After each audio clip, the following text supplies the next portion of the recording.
Bonjour à toutes et à tous et bienvenue dans Le français c'est facile avec Adrien. Aujourd'hui, on est le lundi 6 janvier, si je me trompe pas. Oui, c'est ça, lundi 6 janvier, c'est le début de la semaine et il ne fait pas très beau. Le temps est maussade. On va dire ça va comme un lundi. Ça va comme un lundi, ça veut dire que c'est le début de la semaine, donc le travail recommence, donc ça ne va pas très bien parce qu'on doit retravailler et parce que le week-end est fini. Je voulais vous parler, avant de commencer, sur la prononciation du français et sur quelques exercices de répétition, de la magie des podcasts. Les podcasts, c'est magique. Pourquoi les podcasts, c'est magique? Parce que vous pouvez comprendre une langue rien qu'en écoutant des podcasts. Bien sûr, il faut du temps, il faut pas mal de temps et il faut surtout écouter tous les jours. Je vous invite à écouter tous les jours du français, un podcast, un film, une chanson. Mais le podcast, c'est quand même un média assez pratique pour apprendre une langue. Écoutez un podcast tous les jours pendant une semaine, 2 semaines, un mois, et vous ne comprendrez pas grand-chose. Mais écoutez un podcast tous les jours et voyez votre niveau après un an et demi, 2 ans d'écoute, forcément, obligatoirement, votre niveau va s'améliorer. C'est obligatoire. Vous allez comprendre de mieux en mieux le français, sans réfléchir, sans vous prendre la tête. Et ça, c'est la magie des podcasts. Alors, aujourd'hui, la prononciation du français va se porter sur le son F, sur le F. Alors le F, il faut le faire en soufflant. Et quand vous soufflez, baissez vos dents du haut.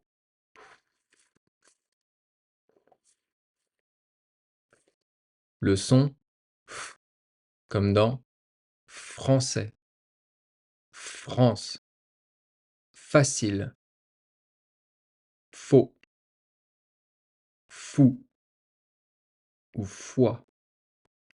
On recommence, français. Donc on souffle et on baisse ses dents vers la lèvre du bas. Français, France, facile, faux, fou, foi. Faites ces exercices de prononciation en même temps que moi. Vous répétez les mots après moi en essayant de reproduire le son de mes F, du F.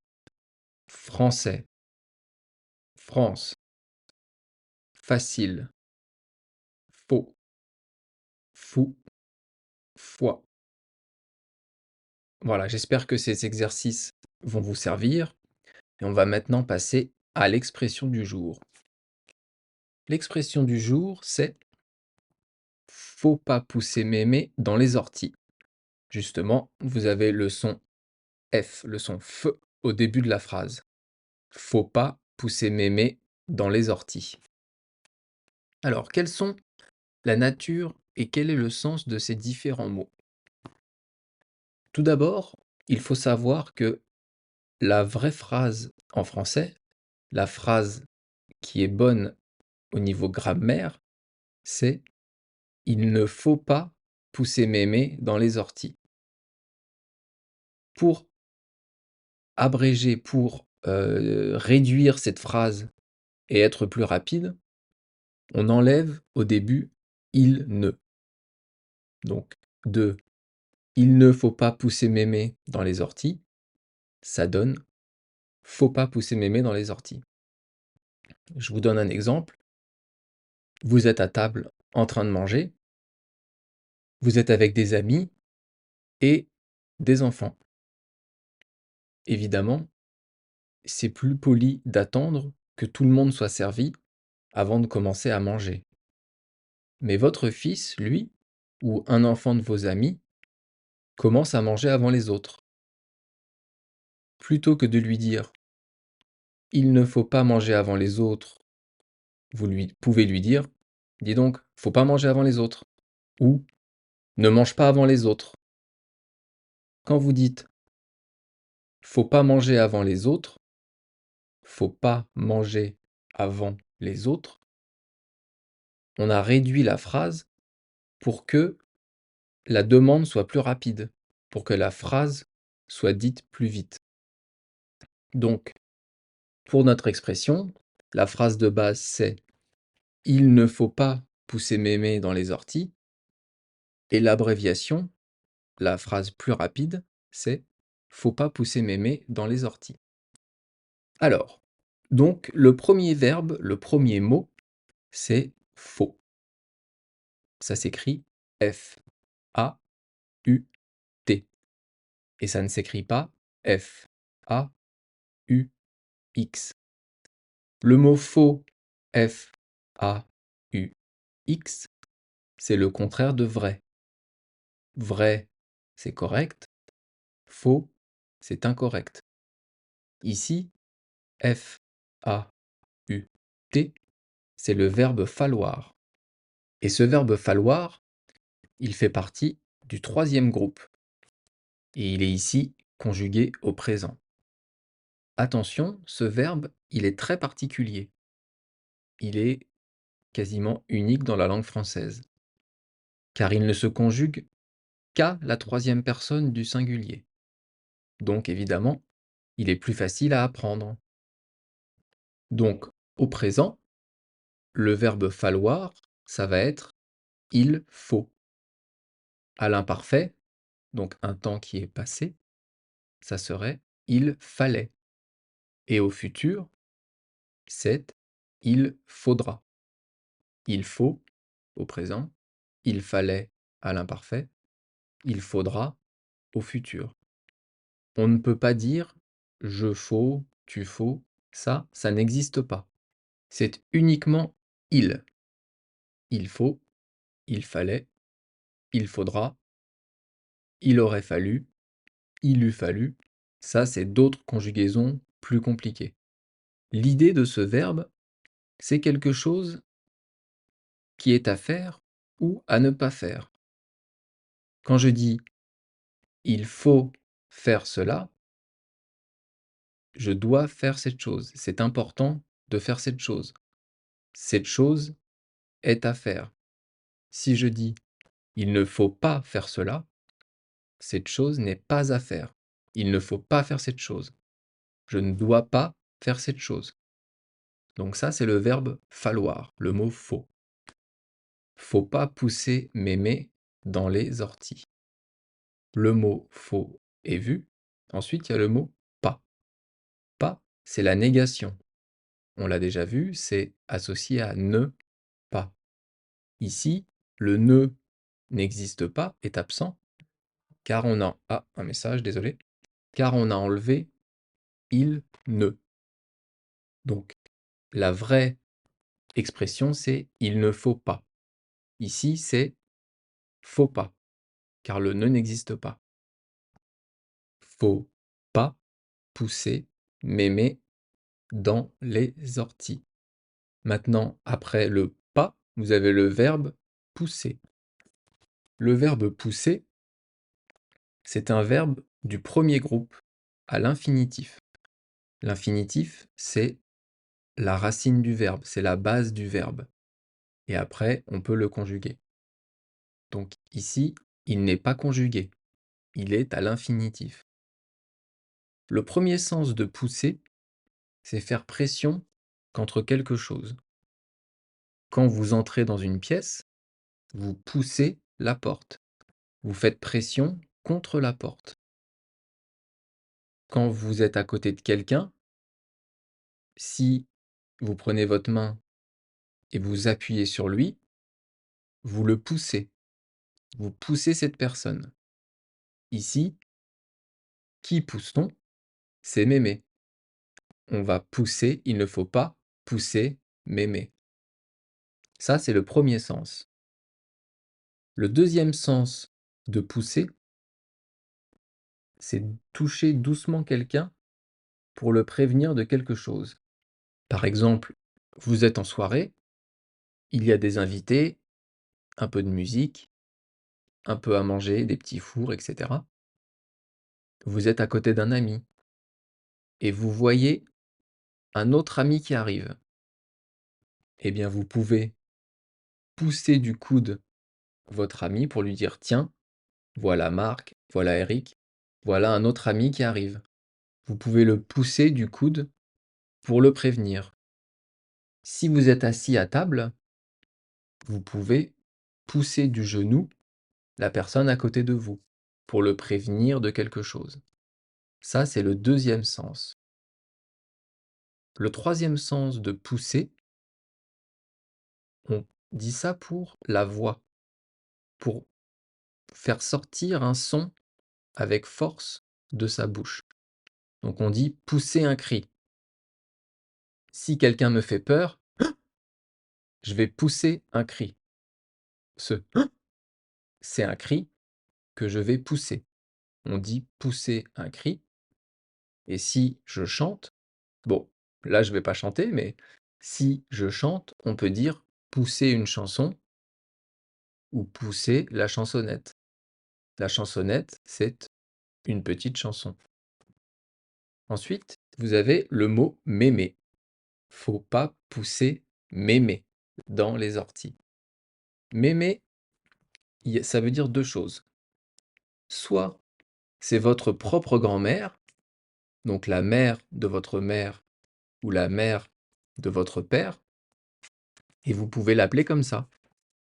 C'est une façon d'appeler votre grand-mère, comme bonne maman, comme mamie ou comme mémé. Donc c'est un surnom affectif. Alors que si vous dites ça à une dame, une vieille dame que vous ne connaissez pas, «Eh mémé», là, c'est assez péjoratif, c'est assez méchant, c'est très familier. Donc ça, il ne faut pas le dire. Ensuite, dans l'expression, faut pas pousser mémé dans les orties. Dans, c'est une préposition invariable. Donc que vous ayez après un singulier, un pluriel, un masculin, un féminin, on met toujours dans.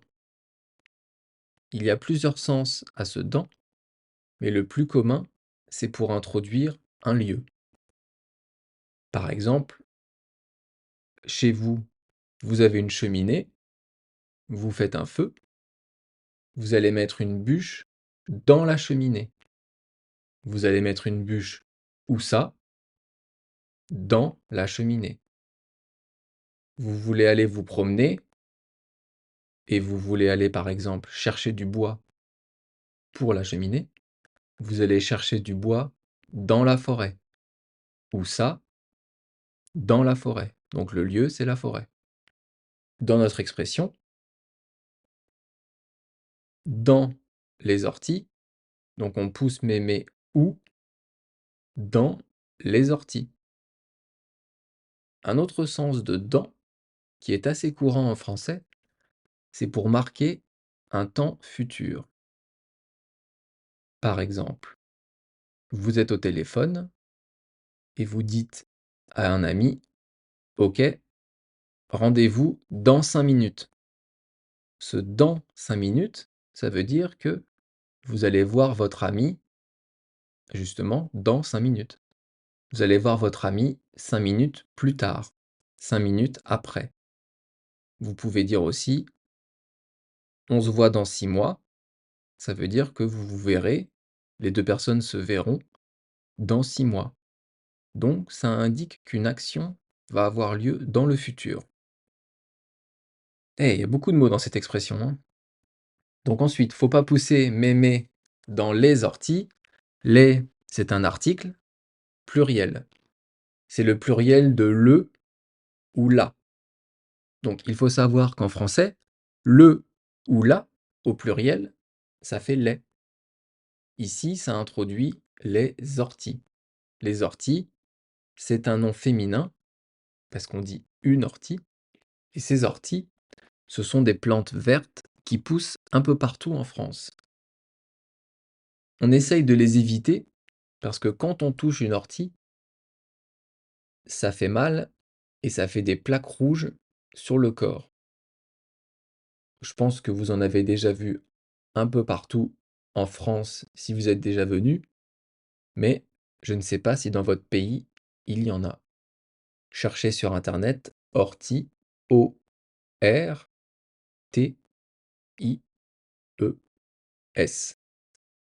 En anglais, ça se dit nettle. Et en France, ces orties, on peut aussi en faire des soupes. La soupe d'ortie, c'est assez connu en France et c'est très bon. Donc le sens de cette expression, maintenant qu'on a vu les différents mots, faut pas pousser mémé dans les orties. Le sens, c'est qu'il ne faut pas abuser. Il ne faut pas exagérer. On peut dire ça quand quelqu'un va trop loin, quand ce quelqu'un exagère, en fait trop. Je vous donne quelques exemples. Vous avez dit à votre fils qui a 15 ans de rentrer à 23 heures après sa soirée, donc à 11 heures du soir. Il rentre à 1 heure du matin. Vous l'attendez dans le salon, vous êtes encore réveillé, et vous lui dites: «Dis donc, t'abuses. Faudrait quand même pas pousser mémé dans les orties non plus.» Ça veut dire que votre fils est rentré trop tard, qu'il a exagéré et qu'il ne vous a pas écouté. Un autre exemple, vous êtes dans un magasin de vêtements et vous allez pour acheter des t-shirts, des pantalons, plusieurs articles. Au moment de payer, vous demandez au vendeur une réduction. Le vendeur va vous dire oui ou non. S'il vous dit oui, vous pouvez lui répondre: «Ah bah non, je voudrais une réduction encore plus importante.» À ce moment-là, le vendeur, en rigolant, pourra dire: «Faut pas non plus pousser mémé dans les orties.» Ou alors: «Faudrait pas pousser mémé dans les orties.»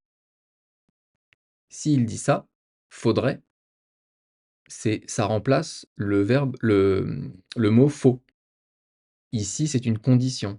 Faudrait pas pousser mémé dans les orties. Mais on verra le conditionnel peut-être dans un autre podcast. Alors l'origine de cette expression, c'est qu'au début du XXe siècle, la base de l'expression, c'était «faut pas pousser», pour dire «il ne faut pas exagérer».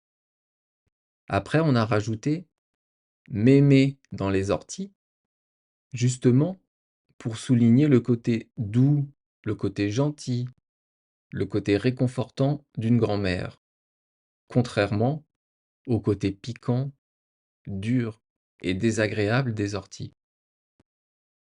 Pourquoi on voudrait pousser une vieille dame dans les orties? Faut pas exagérer quand même. Faut pas pousser mémé dans les orties. Vous pouvez dire aussi, comme synonyme, comme mot qui ressemble, donc faut pas exagérer qu'on a vu, faut pas pousser, faut pas déconner. Ça, c'est plus familier comme expression. On l'emploie avec ses amis. Ou faut pas prendre ses rêves pour des réalités. Et ça, c'est une expression qu'on verra dans un futur podcast.